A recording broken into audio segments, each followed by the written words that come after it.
Hello student. Class 11 के lecture series में हम लोगों ने सेट थ्योरी रिलेशंस को कंप्लीट कर दिया था। आज हम लोग एक बहुत ही इम्पोर्टेंट टॉपिक फंक्शन को स्टार्ट करने जा रहे हैं। चैनल में जो पहली बार विज़िट कर रहे हैं वो चैनल को सब्सक्राइब कर लें, बेल आइकन ऑन कर लें ताकि आपको जल्दी से नोटिफिकेशन मिले। ओके ना, फंक्शन को हम लोग बचपन से ही यूज करते आ रहे हैं, लेकिन इसके कंसेप्ट को कभी हमने समझा नहीं था। सो फंक्शन क्या होता है? फंक्शन एक ऑपरेशन होता है। ओके, जैसे मान लिया जाए कि हम लोग कोई भी रियल नंबर है उसका स्क्वायर करते हैं, उसका क्यूब करते हैं, उसका स्क्वायर रूट निकालते हैं। ओके, तो एक तरह से हम उस पर एक ऑपरेशन कर रहे हैं ना। फंक्शन जो है कि उसे इस तरह डिफाइन किया जाता है कि डिपेंडेंसी ऑफ वन वेरिएबल का दूसरे वेरिएबल के साथ। जैसे यहाँ पे इस स्फेयर का surface area S equal to ये फॉर्मूला होता है, तो यहाँ पे S को जो सरफेस एरिया इसे हम फलन के रूप में देख सकते हैं, क्योंकि ये R पे डिपेंडेंट है। समझे? R पे मान लिया जाए कि R इक्वल टू, यदि हम रेडियस R यदि 1 लेते हैं तो हमारे पास सरफेस एरिया R 1 सेंटीमीटर है, तो सरफेस एरिया कितना हो जाएगा? 4 पाई स्क्वायर सेंटीमीटर होगा ना। फिर R यदि 2 सेंटीमीटर है तो सरफेस एरिया कितना हो जाएगा? 8 pi centimetre square. Okay, so S is ये surface area is a function of radius R। So इसे इस तरह लिखते हैं, और फंक्शन को जनरली GS से डिनोट किया जाता है। सिमिलरली यदि वॉल्यूम ऑफ ये स्फेयर जो होता है 4/3 पाई r³, ये भी वॉल्यूम भी जो है स्फेयर का, ये फंक्शन के रूप में कंसिडर कर सकते हैं, क्योंकि ये वेरिएबल R पे डिपेंडेंट है। R का मान, रेडियस का मान जो होगा उसके अकॉर्डिंग V का वैल्यू आएगा। ओके, नाउ यदि x कोई रियल नंबर है, इस पे यदि हम ऑपरेशन कर रहे हैं, वो ऑपरेशन कैसा? स्क्वायर का, क्यूब का, अंडर रूट का। सो f(x) को हम लिख सकते हैं x² x³ √x √x।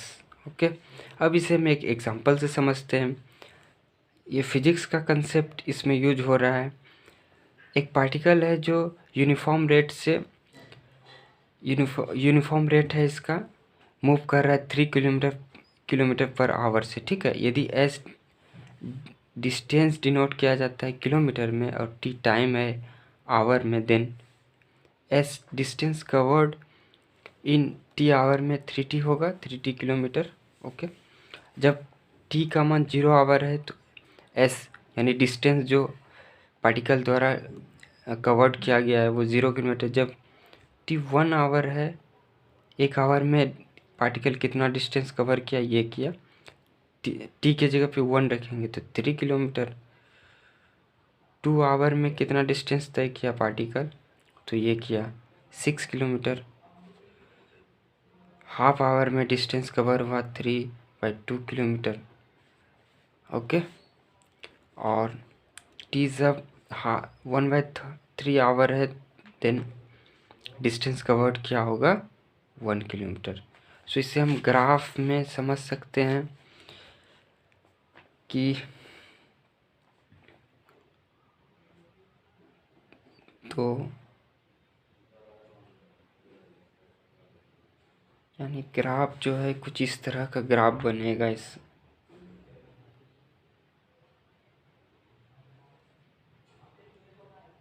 Graph कुछ इस तरह बनेगा, यानी पार्टिकल का जो इस पोजीशन में आगे बढ़ेगा, पार्टिकल इसका जो पाथ है इस तरह का पाथ होगा। यहाँ पे जब 0 आवर पे डिस्टेंस कितना कवर किया गया? 0। 1 आवर में कितना डिस्टेंस कवर किया गया? 3 किलोमीटर, यानी ये टाइम आवर में है और इधर डिस्टेंस किलोमीटर में है। सो ये जो डिस्टेंस है, डिस्टेंस ये भी 3t के बराबर है, यानी जो डिस्टेंस है वो टाइम का फंक्शन है, इसे आप t लिख सकते हैं। चूँकि डिस्टेंस टाइम पे डिपेंड कर रहा है, सो here distance of a particle is considered as function of t। Okay, अब इसका ग्राफ हम आगे पढ़ेंगे क्या होता है। इसका जब ग्राफ आप ड्रॉ करोगे तो कुछ इस तरह का ग्राफ होता है इसका। 0 अब fx जब 0 के बराबर होगा देन ये y का वैल्यू क्या होगा, यानी x इक्वल टू 0 पे फंक्शन का वैल्यू 0 होगा। 1 पे फंक्शन का वैल्यू क्या होगा, ये होगा 1 के बराबर हो जाएगा, क्योंकि 1 के बराबर होता है। f जब 2 होगा तो फंक्शन का वैल्यू √2 होगा। ओके,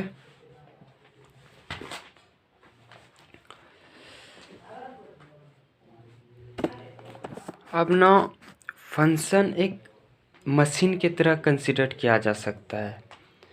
जैसे मशीन में क्या होता है कि जब हम कुछ क्वांटिटी को, कुछ इनपुट होता है वैल्यू, प्रोसेसिंग मशीन कुछ प्रोसेस करता है, फिर आउटपुट रिजल्ट देता है। ओके,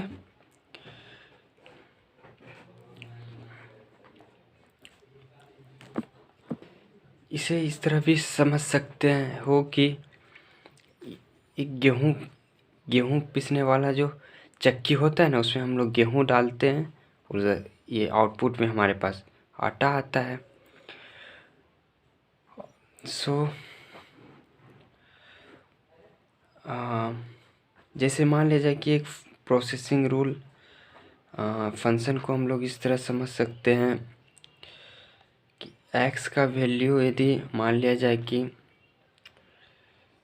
1 2 3 4 है और fx जो प्रोसेसिंग रूल है वो हमारे पास x² है, देन f1 का वैल्यू क्या होगा, ये हो जाएगा, ये सेट ए मान लेते हैं। Okay, and for all x belongs to A के लिए हमारे पास यदि रूल ये है, देन x जब 1 के बराबर होगा तो फंक्शन का वैल्यू उस केस में 1² 1 होगा। 2 जब रहेगा इनपुट तो आउटपुट हमारे पास 4 होगा, जब 3 होगा तब 9 होगा। f4 होगा, देन f4 में 4² होगा, यानी ये 16 के बराबर हो जाएगा। ओके, और जब फंक्शन यदि हमारे पास x³ होगा देन f1 का जो वैल्यू होगा वो 1³ 1 के बराबर होगा। f2 2³ 8 के बराबर होगा। f3 3³ 27, f4 4³ यानी 64। ओके, अब ना हम कांस्टेंट और वेरिएबल के बारे में समझते हैं। कांस्टेंट एक ऐसा सिंबल है जो हमेशा सेम वैल्यू रखता है through out the set of operations. हम जितने भी ऑपरेशन सेट ऑफ ऑपरेशन होगा उसमें से सेम वैल्यू कांस्टेंट रखेगा। जैसे कांस्टेंट को यूजुअली ABCKLM N से डिनोट कर देते हैं। जैसे इस यहाँ पे ये एक लाइन का इक्वेशन है, तो यहाँ पे हम ABC को कांस्टेंट मान सकते हैं। फॉर एग्ज़ाम्पल यदि 2x 3y = 4, तो यहाँ पे 2 3 4 जो है कांस्टेंट है, कांस्टेंट। अब वेरिएबल क्या होता है, जो वेरिएबल ऐसा है, जो ऐसा सिंबल है जो ना कई वैल्यू को कंसिडर कर सकता है, कई वैल्यू उसके पास हो सकता है। जैसे इस केस में एक्स वाई वेरिएबल है, क्योंकि एक्स वाई हम कुछ भी ले सकते हैं। दस द सिंबल, अब यहाँ पे अब thus the symbol which denotes any arbitrary element of set S is said to be variable over the set S, and as set S is called domain of X over which it is said to vary। जैसे मान लेते हैं हमारे पास जो S है, S जो है वो कंसिडर कर सकते हैं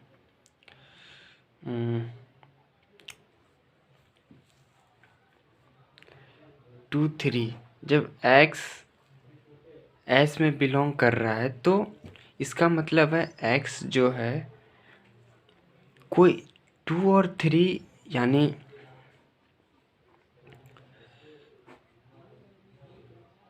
इस इंटरवल में x का कोई भी आर्बिट्रेरी वैल्यू हो सकता है x का 2 वैल्यू 2 के बराबर हो, x 2.5 हो, 2.9 हो। ओके, सो जितने भी रियल वैल्यूज़ हैं 2 और 3 के बीच में सारे x कंसिडर कर सकते हैं। सो x हमारे यहाँ पे वेरिएबल हो जाएगा।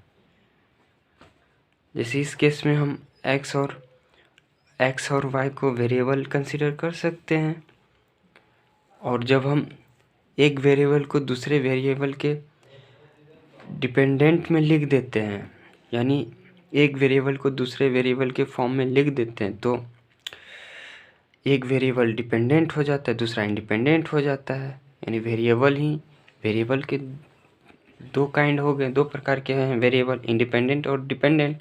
जैसे यहाँ पे x हमारे पास डिपेंडेंट हो गया और इंडिपेंडेंट हो गया, x पे डिपेंड कर रहा है चूँकि, तो y वेरिएबल हमारा डिपेंडेंट हो गया। अब मान लिया जाए कि x हमारे पास जो सेट है डोमेन वो ये इंटरवल है, तो मान लेते हैं कि x जब 2 के बराबर है, देन y का वैल्यू क्या होगा, y का वैल्यू होगा हमारे पास 5 - 4 यानी 1/3। x जब 2.5 होगा, देन y का मान कितना होगा हमारे पास 2.5, यानी ये भी 5 हो जाएगा, तो ये 0 के बराबर हो जाएगा। x यदि 3 के बराबर है, देन आप देख रहे हो ना कि y x पे डिपेंडेंट हो रहा है, इसीलिए y को डिपेंडेंट वेरिएबल कहते हैं।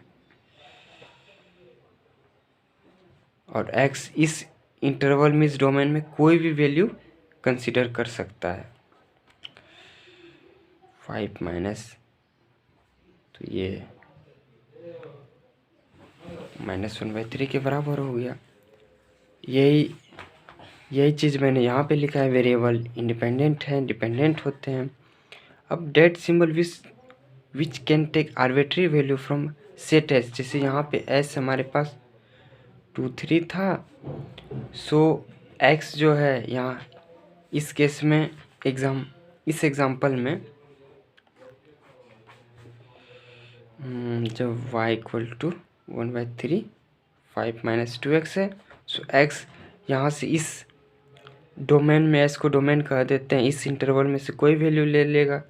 जब x 2 के बराबर होगा, देन x यहाँ पे इंडिपेंडेंट है क्योंकि कोई आर्बिट्रेरी वैल्यू कंसिडर कर रहा है यहाँ से। ओके, देन y का जो वैल्यू आएगा वो क्या होगा 1/3 - 4 यानी 1/3, यानी जो इंडिपेंडेंट वेरिएबल x का जब मान 2 रहता है, देन डिपेंडेंट वेरिएबल y का मान 1/3 आता है। यानी that symbol whose value depends on independent variable is called dependent variable. So जब x का मान हमारा 3 रहता है, देन y जो कि डिपेंडेंट वेरिएबल है, y का मान रहेगा 3 5 माइनस 6 यानी -1/3। ओके, नाउ फंक्शन का डेफिनेशन देखते हैं, जिसमें जिसमें पहले जो रिलेशन में देखा था, कोई सेट हमारे पास ए बी रहता है जो नॉन इम्पेटिव है, 2 सेट्स है। देन रूल एफ, जो एफ क्या होता है, each element of A with unique element of B के साथ जो एसोसिएट करता है एलिमेंट। मान लेते हैं कि एलिमेंट जो है ए का एक एलिमेंट है ए, ये यदि एक यूनिक एलिमेंट, मान लेते हैं ये बी है एलिमेंट, देन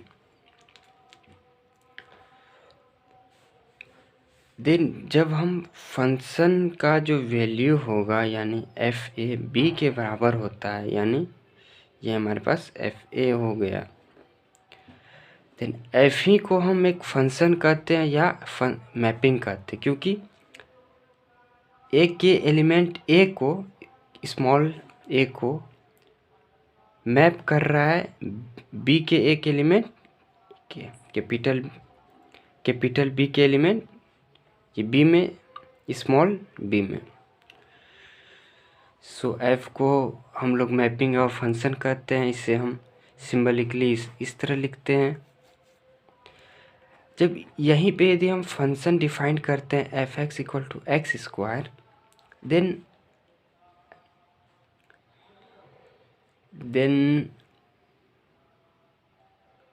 एफ मान लेते 1, एक के पास कोई एलिमेंट है 1, देन 1 कहाँ पे मैप हो जाएगा, ये 1 में ही मैप होगा, क्योंकि 1 का स्क्वायर 1 के बराबर होता है।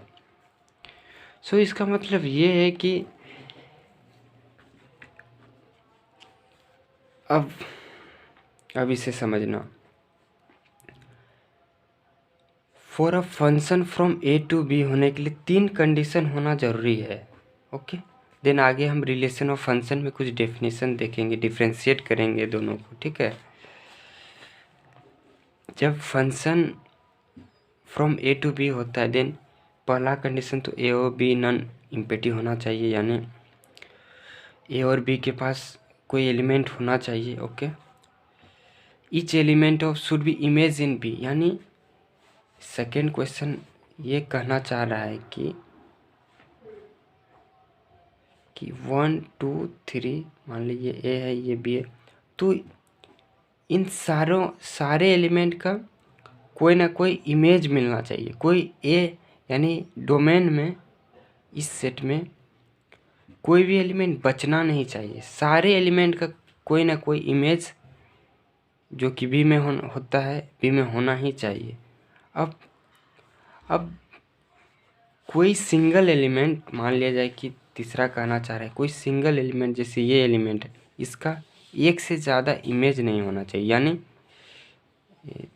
ए बी सी, यानी यही एलिमेंट जो 3 है इसका इमेज डी नहीं होना चाहिए।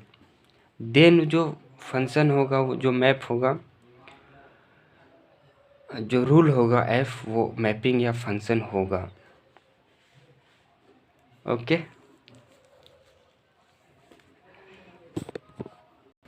इसे हम एक एग्जांपल से समझते हैं। ए हमारे पास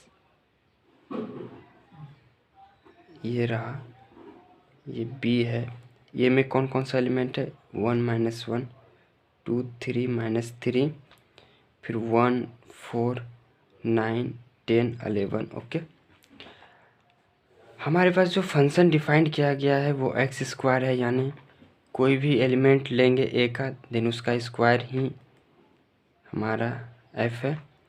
1 का स्क्वायर क्या हो जाएगा, 1 हो जाएगा। -1 यानी एफ जब 1 होगा, देन 1 स्क्वायर 1 के बराबर होगा, एफ -1 -1 का स्क्वायर 1 के बराबर होगा, फिर F2 4 के बराबर होगा।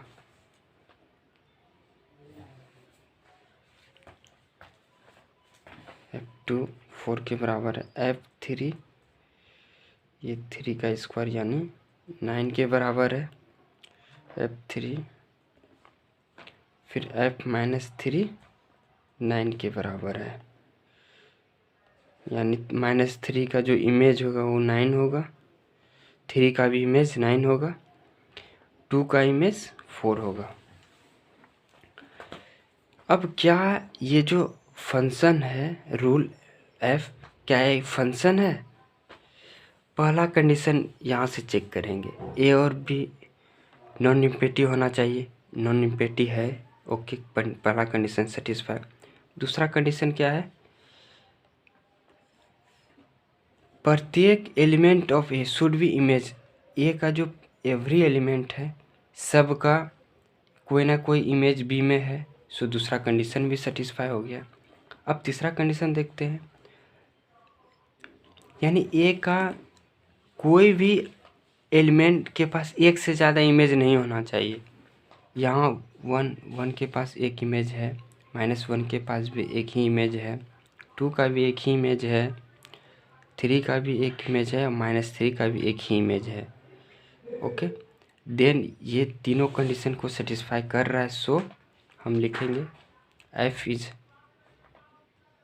Function, F is function from A to B, और इसे हम इस तरह भी लिख सकते हैं,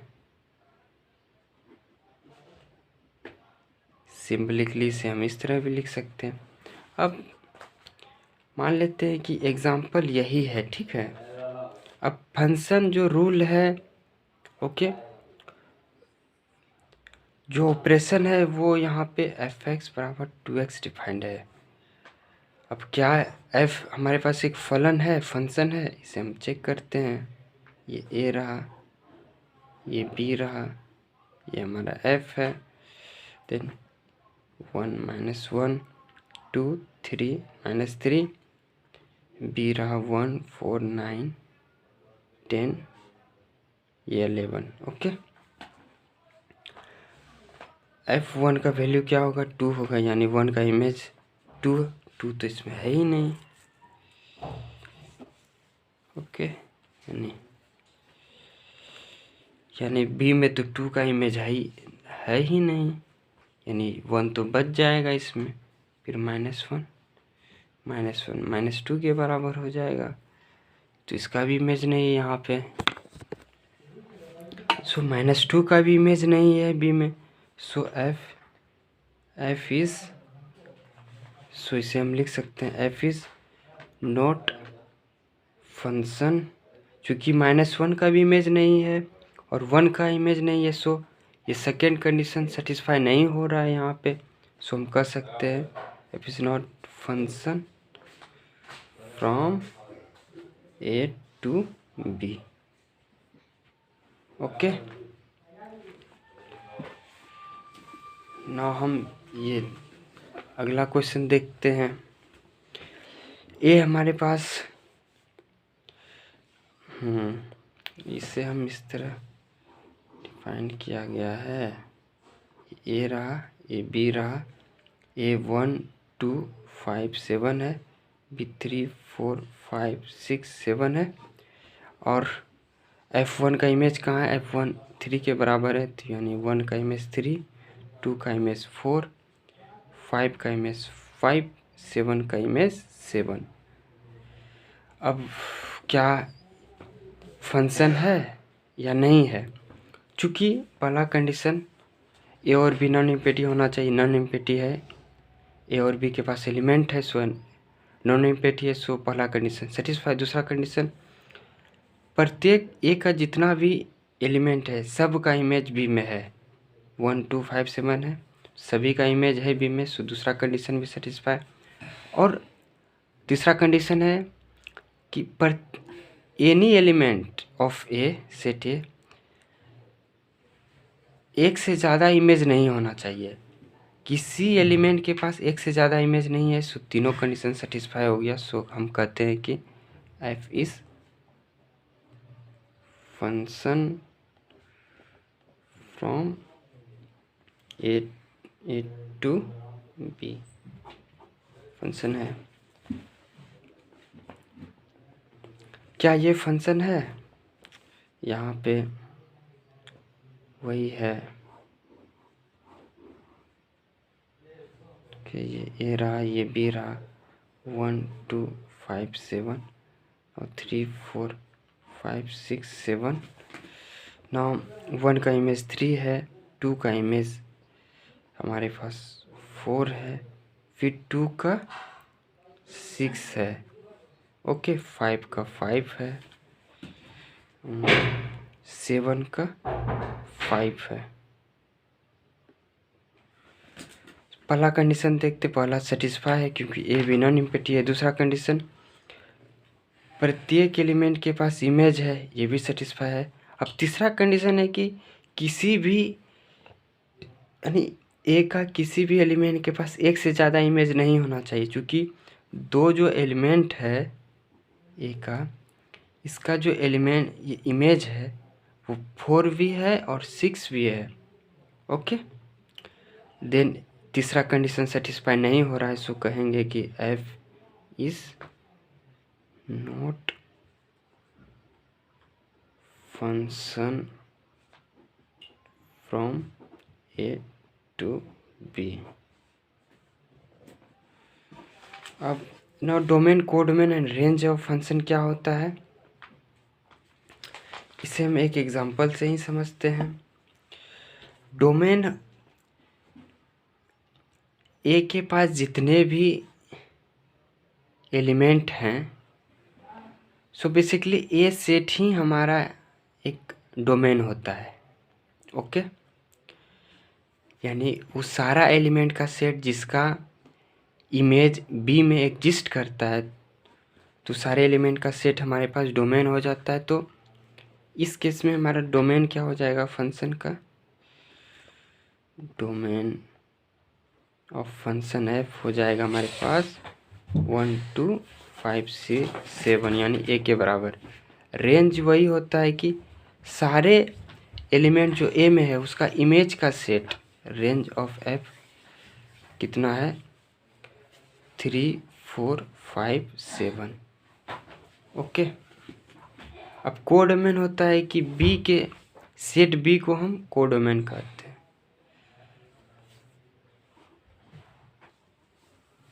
codomain of function F equal to ये सेट बी, यानी हमारे पास बी का जो सेट है, बी में जितने एलिमेंट है वही कोडोमेन हो जाते हैं। तो इसे हम लिख सकते हैं डोमेन, कोडोमेन, रेंज केस क्या होता है इसे हम फाइंड कर सकते हैं, ओके। यानी इससे हम एक एग्जांपल से इसे हम एरो डायग्राम से समझ सकते हैं। मान लिया जाए कि ए बी 1 2 3 4 एलिमेंट है, 5 6 7 8 है, और ये हमारे पास एक मैपिंग है एफ। 1 का इमेज 5 है, 2 का 6 है, 3 का 7 है, और फिर 4 का इमेज भी 7 है। यहाँ पे डोमेन ऑफ एफ क्या हो जाएगा, ये हो जाएगा यानी प्री इमेज का सेट, यानी 1 2 3 4, रेंज ऑफ एफ हो जाएगा हमारे पास जितने इमेज का सेट है, यानी 5 6 7, और सेट बी को ही कोडोमेन कहते हैं।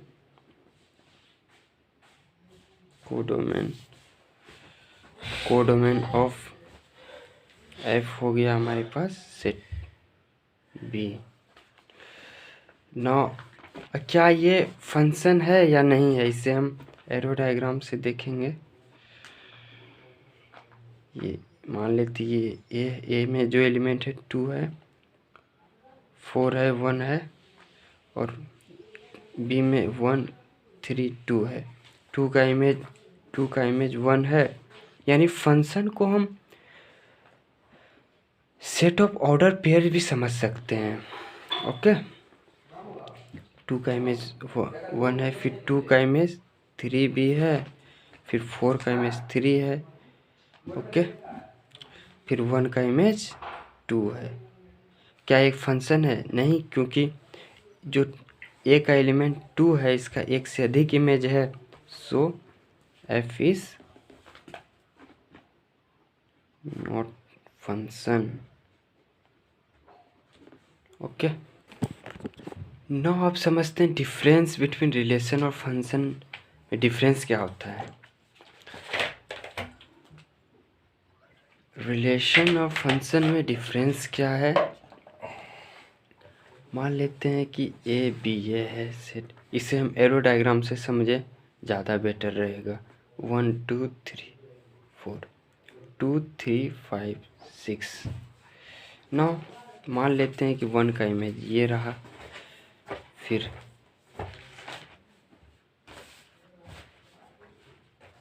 क्या ये हमारा एफ, मान ले इसे एफ, क्या F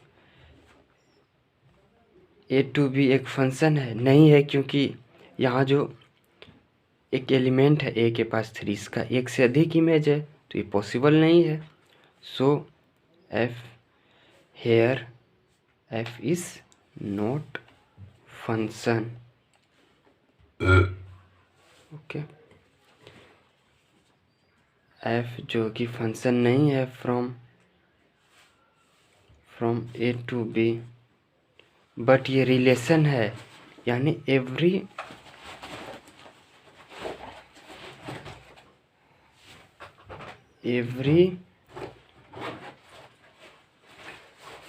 function is relation, every function is relation, but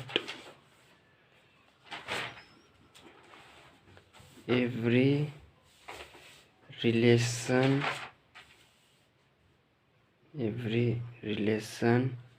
is not necessarily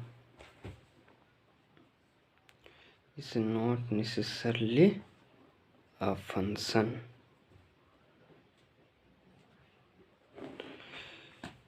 सो ये हमारे पास बट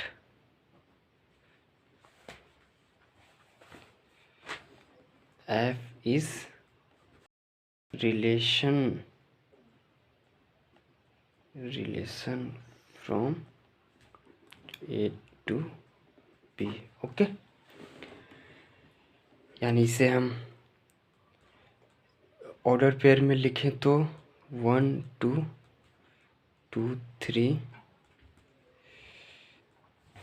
3 5 3 6, यानी इस तरह ऑर्डर पेयर में, यानी एफ को ऑर्डर पेयर के एलिमेंट के रूप में लिख दें, तो एफ यहाँ पे हमारे पास रिलेशन है बट फंक्शन नहीं है, ओके। देन अगले लेक्चर में हम लोग रियल वैल्यूड फंक्शन के बारे में पढ़ेंगे, फिर कुछ फंक्शन के टाइप को देखेंगे, फिर फंक्शन को आइडेंटिफाई करने के लिए एक वर्टिकल लाइन टेस्ट है, उसे समझेंगे, ओके। Thank you.